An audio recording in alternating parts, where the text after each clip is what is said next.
इसलिए मैंने 3 बातें बता दी। धन्यवाद। बहुत धन्यवाद। 3 मिनट में आप अपनी बात रखी बहुत अच्छी तरह से। सुश्री कविता पाटीदार, 3 मिनट। धन्यवाद माननीय सभापति महोदय। मुझे इस निर्णय में जो भारत की न्याय प्रणाली के इतिहास में एक महत्वपूर्ण अवसर है, उसमें भाग लेने का आपने अवसर दिया, उसके लिए मैं धन्यवाद देती हूँ।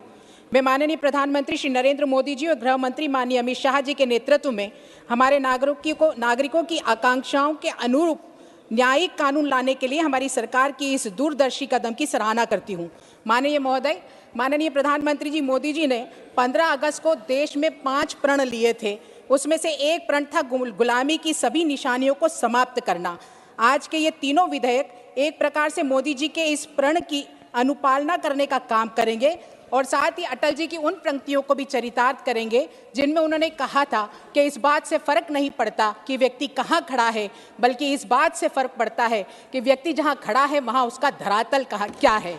आज इस देश का कानून अंग्रेजों के बनाए हुए नियमों के धरातल पर खड़ा था, उसे पूरी तरह से बदलकर इस भारत की आत्मा के अनुरूप न्याय भाव के धरातल पर लाने के लिए मैं माननीय अमित शाह जी को और मोदी जी को बहुत बहुत साधुवाद करती हूँ, धन्यवाद करती हूँ। गृह विभाग ने 4 सालों तक इस पर गहन विचार विमर्श किया, चर्चा की और फिर 150 साल पुराने अंग्रेजी शासन द्वारा बनाए गए कानून, जिसका उद्देश्य दंड देना था, न्याय नहीं, उसको बदलकर आज 3 नए कानून लाए गए हैं जिसका उद्देश्य न्याय देना है, दंड देना नहीं है। उसके लिए भी मैं बहुत बहुत धन्यवाद देती हूँ। ये नए कानून भारतीय न्याय संहिता की आत्मा का मूल प्रकटीकरण है, जिससे हमारे क्रिमिनल जस्टिस सिस्टम में एक बहुत बड़ा परिवर्तन आएगा।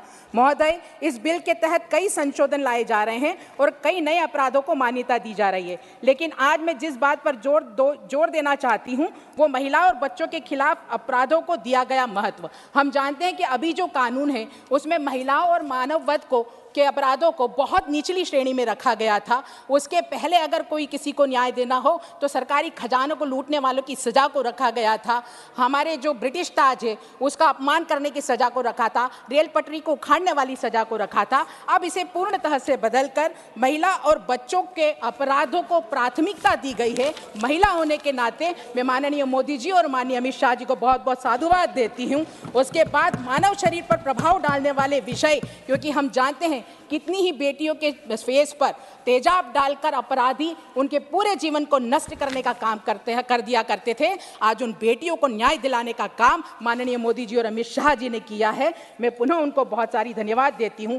साथ ही एक महत्वपूर्ण कदम पर भी प्रकाश डालना चाहूंगी कि यौन हिंसा के मामले में पीड़िता का बयान अब कंपलसरी कर दिया गया है और यौन उत्पीड़न के मामले में उसके बयान की वीडियो रिकॉर्डिंग को भी अब कंपलसरी कर दिया गया है, ताकि बयान को बदला नहीं जा सके।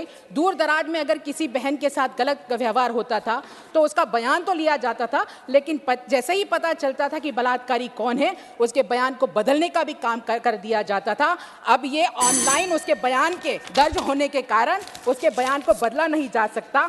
एक और महत्वपूर्ण बात मैं कहना चाहूंगी, वो बेटियां जो अपने जीवन के खुशहाल पड़ाव पर कदम रखती थी, उनके जीवन को खत्म करके उनकी अस्मिता को तार करके उनके जीवन को जो बर्बाद करने का काम किया जाता था, ऐसे 18 साल के कम बच्ची के साथ गैंगरेप करने पर अब उसको सीधे फांसी के फंदे पर चढ़ाकर उसको मृत्यु दंड देने का प्रावधान किया है। मैं माननीय मोदी जी को और अमित शाह जी को बहुत बहुत धन्यवाद देती हूँ। बस एक शब्द कह के और मैं अपनी बात को कंक्लूड करना चाहूंगी कि पहली बार आतंकवाद की कोई व्याख्या अगर करी है तो मोदी सरकार जी ने करी है। हमने आतंकवाद की बहुत सी कहानियां इस देश में देखी थी। युद्ध भूमि में गीता की गुंजार जरूरी है। माननीय doctor Ashok Vajpayee ji, 3 minute please. माननीय doctor Ashok Vajpayee please, 3 minute please. Record पर